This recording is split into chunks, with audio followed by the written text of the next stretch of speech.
Assam study info চেনেলটোলৈ নতুন গাইলে চেনেলটো ছাবস্ক্ৰাইব কৰি নটিফিকেশ্যন বেলটো অলপ ক্লিক কৰি দিবা লেটেষ্ট ভিডিঅ'সমূহ পাই থাকিবৰ কাৰণে। নমস্কাৰ মৰমৰ ষ্টুডেণ্টসকল, সকলোকে স্বাগতম জনাইছোঁ আসাম ষ্টাডি ইনফো ইউটিউব চেনেলটোলৈ। তো মৰমৰ ষ্টুডেণ্টসকল, আজিলৈ আহিছোঁ ক্লাছ 9ৰ আছামিছৰ যিটো 3 নম্বৰ চেপ্টাৰটো আছে তোমালোকৰ গীত আৰু ছবি, দুৰ্গাভেশ্বৰ শৰ্মা ডাঙৰীয়াই লিখিছিলে। তো এই পাঠৰ সকলোখিনি কুৱেশ্যন এনচাৰ এইটো ভিডিঅ'ৰ মাধ্যমেৰে আলোচনা কৰিম। তোমালোকে ভালদৰে কবিতাটো ঘৰত এবাৰ পঢ়ি ল'বা, ঠিক আছে। তো মৰমৰ ষ্টুডেণ্টসকল, এতিয়া আমি কুৱেশ্যন এটা আলোচনা কৰিছোঁ। তোমালোকে নিজৰ বহীখন উলিয়াই ভালদৰে লিখি লোৱা। তোমালোকে প্ৰথমতে কবি পৰিচয়টো ভালদৰে পঢ়ি ল'বা। কবি পৰিচয়ৰ পৰা তোমালোকৰ কুৱেশ্যন এনচাৰ আহে, ঠিক আছে। তাৰপিছত ইয়াত আছে তোমালোকৰ শব্দৰ অৰ্থখিনি, যোনখিনি টান টান শব্দ এই পাঠটোৰ সকলোখিনি অৰ্থ তোমালোকে পাই যাবা। অজৰ অমৰ মানে হৈছে যাৰ জন্ম নাই, মৃত্যু নাই, চিৰস্থায়ী।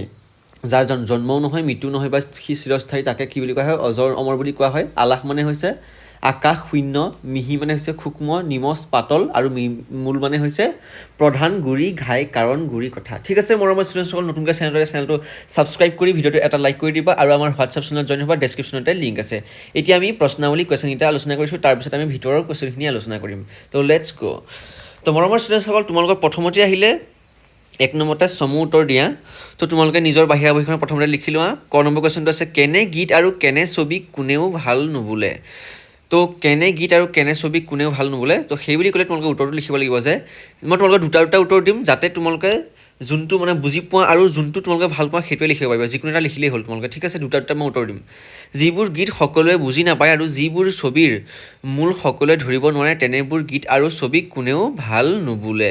বা তোমালোকে লিখিব পাৰা যে যিটো গীত বুজাইছে বুজে, যিটো ছবিৰ মূল আটাই নুবুজে, তেনে গীত আৰু ছবি কোনেও ভাল নুবুলে।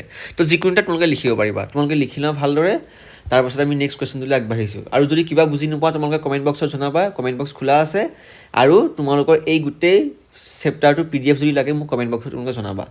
তাৰপিছতে খ নম্বৰ কুৱেশ্যনটো আহিলে সদায় কাণেৰে শুনা আৰু সৰু কথাটিয়ে কেনেকৈ আমাৰ প্ৰাণ টানি ধৰে। সদায় কাণেৰে শুনা সৰু কথাটিয়ে কেনেকৈ আমাৰ প্ৰাণ টানি ধৰে। তো উত্তৰটো হৈছে সদায় কাণেৰে শুনা সৰু কথাটিয়ে গীতৰ ৰূপ লৈ আমাৰ প্ৰাণ টানি ধৰে। বা তোমালোকে লিখিব পাৰা যে গীত হ'লে আমাৰ প্ৰাণ টানি ধৰে। তো যিকোনো এটা তোমালোকে লিখিলেই হ'ল। খ নম্বৰ কুৱেশ্যনটোৰ উত্তৰটো তোমালোকে চাই ল'বা ভালদৰে, ঠিক আছে। এইটো কুৱেশ্যন ক্লিয়াৰ। তো নেক্সট কুৱেশ্যনটো আছে গ নম্বৰ কুৱেশ্যনটো কবিৰ মতে কোনবোৰ বস্তু অজৰ অমৰ। তো উত্তৰটো হৈছে নিমজ ভাৱ গতিৰ সকলোবোৰ কৌশলী বিদ্যাকে কবি অজৰ অমৰ বুলি কৈছে। অৰ্থাৎ তোমালোকে লিখিব পাৰা যে মিহি ভাৱ, মিহি গতি, কৌশলী বিদ্যা হৈছে কি? অজৰ অমৰ, ঠিক আছে। গ নম্বৰ কুৱেশ্যনটো ভালদৰে লিখি ল'বা। মৰমৰ ষ্টুডেণ্টসকল, তোমালোকক মই PDF সহকাৰে এইটো দিয়া নাই। PDF সহকাৰে মানে কি হয়, কোৱালিটিটো ডাউন হৈ যায়, তোমালোকে পাছত ধৰিব নোৱাৰিবা। সেইকাৰণে মই ফটো সহকাৰে তোমালোকক এই কুৱেশ্যন এনচাৰখিনি দিবলৈ চেষ্টা কৰিছোঁ। তাৰপিছতে ঘ নম্বৰ কুৱেশ্যনটো আহিলে কেনেকুৱা গীত আৰু ছবি সকলোৱে ভাল বুলি কয়। তো উত্তৰটো লিখিবা যে যিবোৰ গীত আৰু ছবি সকলোৱে বুজি পায় আৰু যিবোৰ গীত আৰু ছবিয়ে প্ৰত্যেকৰ মনত আনন্দৰ নাহৰ তোলে, তেনেবোৰ গীত আৰু ছবি সকলোৱে ভাল বুলি কয় বুলি ইয়াত কোৱা হৈছে।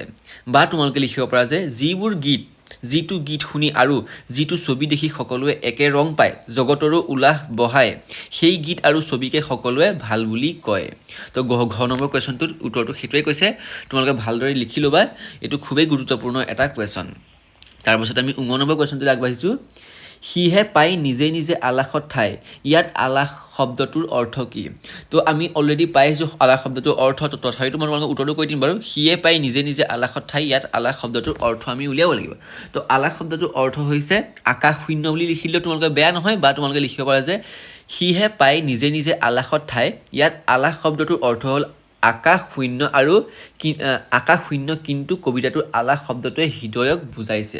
তো তোমালোকে এনেদৰে লিখিলে পৰীক্ষকে যেতিয়া বহীখন চাব তেতিয়া তোমালোকে ভাল লাগে, মানে স্কুলৰ শিক্ষক শিক্ষয়িত্ৰী বা তোমালোকে যেতিয়া এক্সামত লিখিবা তেতিয়া কিন্তু তোমালোকে ভাল মাৰ্কছ লৈ উত্তীৰ্ণ হ'ব পাৰিবা। মানে তোমালোকৰ মাষ্টৰজনে ভাবিব ই অলপ ভালকৈ কষ্ট কৰি লিখিছে, তো ইয়াক কিবা এটা বেলেগ এটা কুৱেশ্যন তোমালোকে ভুল হ'লেও সেইটো অলপ তোমালোকে নাম্বাৰ দিবলৈ বেছিকৈ মন যায়।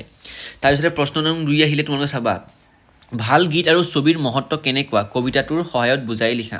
তো ভাল গীত আৰু ছবিৰ মহত্ব কেনেকুৱা আমি এতিয়া কবিতাটোৰ সহায়ত আমি বুজাই লিখিম। কবিতাটোৰ গোটেই সাৰাংশটো ইয়াতে সোমাই থাকিব। তো উত্তৰটো হৈছে গীত বা সংগীত আৰু ছবি বা চিত্ৰ এই দুয়োবিধেই 64 কালৰ অন্তৰ্গত। এই কলাৰ জৰিয়তে মানৱ মনে আনন্দ লাভ কৰে। এই কলাৰ গৰাকী হ'বলৈ মানুহক একান্তই সাধনাৰ প্ৰয়োজন। কেৱল শব্দৰ বিনা সেই গীত হ'ব নোৱাৰে, বা কেৱল ৰঙৰ সমাহাৰ হ'লেই তাক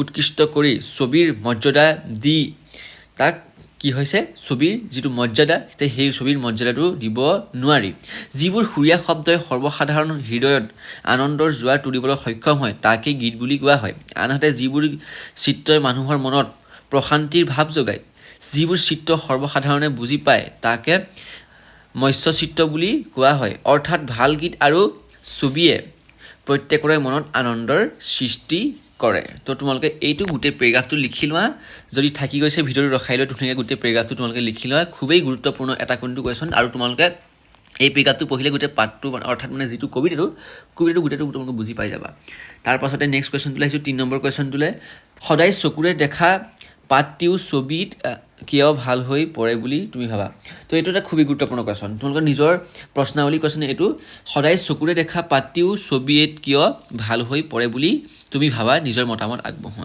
তো উত্তৰটো চাবা আমাৰ চাৰিওফালে বিভিন্ন গছ লতিকাৰে ভৰি আছে সাধাৰণতে আমি আমাৰ চৌপাশৰ পৰিৱেশ ভালদৰে নিৰীক্ষণ নকৰোঁ কিন্তু আমি সদায় দেখি থকা এই চৌপাশৰ পৰিৱেশটোকেই যদি কোনো চিত্ৰকৰে ৰং তুলিকাৰে আমাৰ আগত দাঙি ধৰে আমি কেতিয়াও তাক অনৃত সুন্দৰ সৌন্দৰ্য দেখিবলৈ পাওঁ অৰ্থাৎ আমি সদায় যিবোৰ ঠাই একেৰাহে দেখি থাকোঁ সেইবোৰ ঠাই আমাৰ দেখিলে ভাল নালাগে কিন্তু কোনোবা এজন তোমালোকৰ চিত্ৰকৰ বা যিকোনো এজন চিত্ৰকৰে যদি সেইটো এটাৰ ওপৰত সাজি যদি ভালদৰে লিখি দিয়ে তেতিয়া তোমালোকৰ সেইটো ঠাই আকৌ দেখিবলৈ ভাল লগা হয় তো ইয়াত সেইটোৱেই কোৱা হৈছে ইয়াৰ দ্বাৰা কবিয়ে আমাক ক'বলৈ বিচাৰিছে যে যিকোনো সাধাৰণ বস্তুকে কল্পনাত্মক ৰূপেৰে অসাধাৰণ ৰূপে দাঙি ধৰিব পাৰি অৰ্থাৎ কলাৰ জৰিয়তে সকলোকে অসাধাৰণত্বক অৰূপ কৰিব পাৰি অৰ্থাৎ কলাৰ জৰিয়তে আমি অসাধাৰণকো সাধাৰণ কৰিব পৰা যায় তো সেইটো ইয়াত কোৱা হৈছে কুৱেশ্যন নম্বৰ 4 আহিলে কেনেকুৱা গীত আৰু ছবি কোনেও ভাল নুবোলে আৰু কোনবোৰ গীত আৰু ছবিক সকলোৱে ভাল বুলি আদৰি লৈ আলাসত ঠাই দিয়ে নিজৰ ভাষাৰে বৰ্ণনা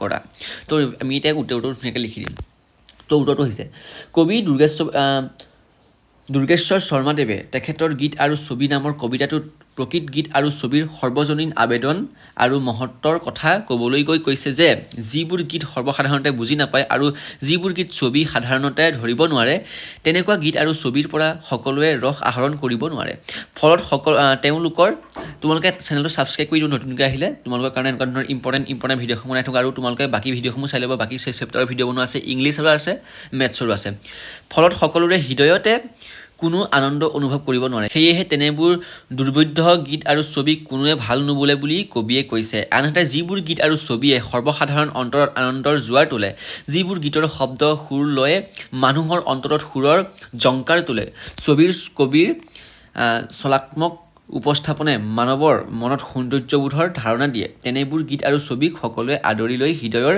মণিকোঠাত স্থান দিয়ে যিবোৰ সদায় চিৰস্থায়ী হৈ ৰয় তো তোমালোকে এই গোটেই পেৰাগ্ৰাফটো ভালদৰে লিখি লোৱা আৰু যদি কিবা বুজি পোৱা নাই তেনেহ'লে তোমালোকে মোক কমেণ্ট বক্সত জনাবা কিন্তু আৰু মৰমৰ ষ্টুডেণ্টসকল তোমালোকে সকলোখিনি ভিডিঅ' পাবলৈ হ'লে তোমালোকে প্লে'লিষ্টত যাবা এইটো চেনেলটো ভিজিট কৰাৰ লগে লগে প্লে'লিষ্ট অপশ্যনটোত গৈ ক্লিক কৰিলে class 9 Assamese class 9 maths class 9 English সকলোখিনি তোমালোকে পাই যাবা তাত ক্লিক কৰি তোমালোকে এটা ভিডিঅ' সকলোখিনি পঢ়িব পাৰিবা প্ৰশ্ন নং 5 আহিলে গীত আৰু ছবি কবিতাটোৰ সাৰাংশ লিখা তো গীত আৰু ছবিৰ পাঠটোৰ সাৰাংশ আমি এতিয়া চাম আৰু যিটো মষ্ট ইম্পৰ্টেণ্ট জনাটো তোমালোকে কিয়নো এই যিটো সাৰাংশ যদি তোমালোকে ধুনীয়াকৈ চাই লোৱা তেতিয়া তোমালোকে এই পাঠটোৰ পৰা যি বুলি কুৱেশ্যন নাহক তোমালোকে ধুনীয়াকৈ কৰি ল'ব পাৰিবা কিন্তু তো উত্তৰটো আহিলে গীত আৰু ছবি কবিতাটোৰ কবি দুৰ্গেশ্বৰ শৰ্মা তোমালোকে সকলোৱে জানাই কবিতাটোৰ জৰিয়তে কবিয়ে প্ৰকৃত গীত আৰু ছবিৰ সৰ্বজনীন আবেদন আৰু মহত্বৰ কথা কল্পনাত্মক ৰূপত তুলি ধৰিছে তো লিখিবা যে গীত আৰু ছবি কবিতাটোৰ কবি হৈছে দুৰ্গেশ্বৰ শৰ্মা কবিতাটোৰ জৰিয়তে কবিয়ে প্ৰকৃত গীত আৰু ছবিৰ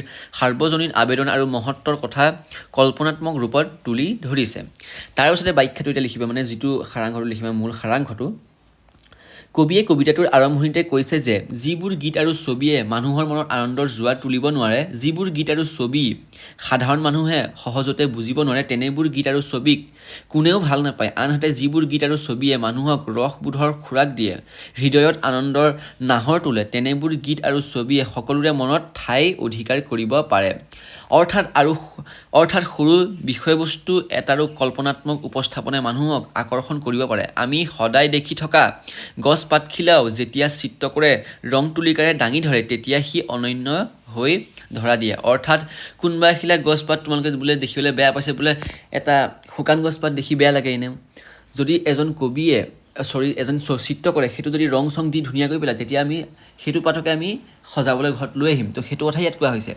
সৰু সৰু বিষয়বস্তুবোৰকো সূক্ষ্ম ভাৱ অনুভূতিৰে কল্পনাত্মক ৰূপত প্ৰকাশ কৰিলে তাৰ কেতিয়াও মৃত্যু নহয়। এইবোৰ কৌশলী বিদ্যা অজৰ অমৰ। সকলোকে এই বিদ্যাৰ প্ৰচাৰ আৰু প্ৰসাৰ ঘটিব পাৰে। বিভিন্ন ঠাইভেদে ই বিভিন্ন ৰূপ পৰিগ্ৰহণ কৰে। তাৰপাছত আমি 6 নম্বৰ কুৱেশ্যনটোলৈ আহিলোঁ। তোমালোকে ব্ৰেকগ্ৰাউণ্ড অলপ চাউণ্ড পাবা, যিহেতু বৰষুণ দি আছে তথাপিতো মই বনাবলৈ চেষ্টা কৰিছোঁ তোমালোকৰ কাৰণে, কমপ্লিট কৰি দিবলৈ চেষ্টা কৰিছোঁ একেবাৰে সোনকালে। তোমালোকৰ সকলোখিনি চেপ্টাৰ মই ক্লিয়াৰ কৰিবলৈ চেষ্টা কৰিছোঁ, ঠিক আছে। তো 6 নম্বৰ কুৱেশ্যনটো আহিলে প্ৰথমটো ব্যাখ্যা। সদায় চকুৰে দেখা গছ পাতিও ছবিটিৰ ভাল হৈ পৰে। সদায় কাণেৰে শুনা সৰু কথাটিও গীত হ'লে প্ৰাণ টানি ধৰে। তো উত্তৰটো লিখিবা যে উক্ত কবিতাফাঁকি আমাৰ পাঠৰ দুৰ্গেশ্বৰ শৰ্মা ডাঙৰীয়া দেৱৰ, বা তোমালোকে লিখিব পাৰা যে দুৰ্গেশ্বৰ শৰ্মা দেৱৰ দ্বাৰা ৰচিত গীত আৰু ছবি নামৰ পাতিৰ পৰা তুলি দিয়া হৈছে। এইটো যে প্ৰসংগ, তাৰপিছত তোমালোকে সংগতি চাবা। সূক্ষ্মতকৈও সূক্ষ্ম সাধাৰণ বিষয়ো কল্পনাত্মক ৰূপত দাঙি ধৰিলে যি অসাধাৰণ ৰূপত জিলিকি উঠাৰ প্ৰসংগতে কবিয়ে উক্ত কবিতাফাঁকি উপস্থাপন কৰিছে। তো এতিয়া আমি ব্যাখ্যাটো চাম। আমি সদায় দেখি থকা গছৰ পাতখিলা যেতিয়া চিত্ৰকৰে ৰং তুলিকা বোলাই অংকন কৰে তেতিয়া কি হয়, সি আমাৰ চকুত অসাধাৰণ হৈ দেখা দিয়ে। আমি সদায় শুনি থকা কথাবোৰ যেতিয়া সুৰ লয়েৰে সজাই তোলা হয় তেতিয়া সি আমাৰ মনত আনন্দৰ লহৰ তোলে। অৰ্থাৎ সৰ্বসাধাৰণে বুজি নোপোৱাকৈ কল্পনাত্মক ৰূপত উপস্থাপনে গীত আৰু ছবিক মহত্ব প্ৰদান কৰে। তো এইটোৱে হৈছে ইয়াৰ উত্তৰটো। তাৰপিছতে 6 নম্বৰ কুৱেশ্যনটো আমি ক্লিয়াৰ কৰিবলৈ চেষ্টা কৰিছোঁ। মিহি ভাৱ মিহি গতি কৌশলী বিদ্যাৰ নাই মৃত্যু অজৰ অমৰ। য'তে পৰে ত'তে গছে তেতিয়া কি হয়, বিভিন্ন আকাৰ ঠাই বুজি দীঘল ডাঙৰ। তো এই কথাটো এতিয়া আমি প্ৰসংগ সংগতি ৰখাই ব্যাখ্যা কৰিম। তো উক্ত কবিতাফাঁকি আমাৰ পাঠ্যপুথিৰ অন্তৰ্গত কবি দুৰ্গেশ্বৰ শৰ্মা দেৱৰ ডাঙৰীয়া দেৱৰ দ্বাৰা বিৰচিত। তোমালোকে সকলোৱে এইটো একেটাই লিখিব পাৰিবা। তাৰপিছতে প্ৰসংগ লিখিবা।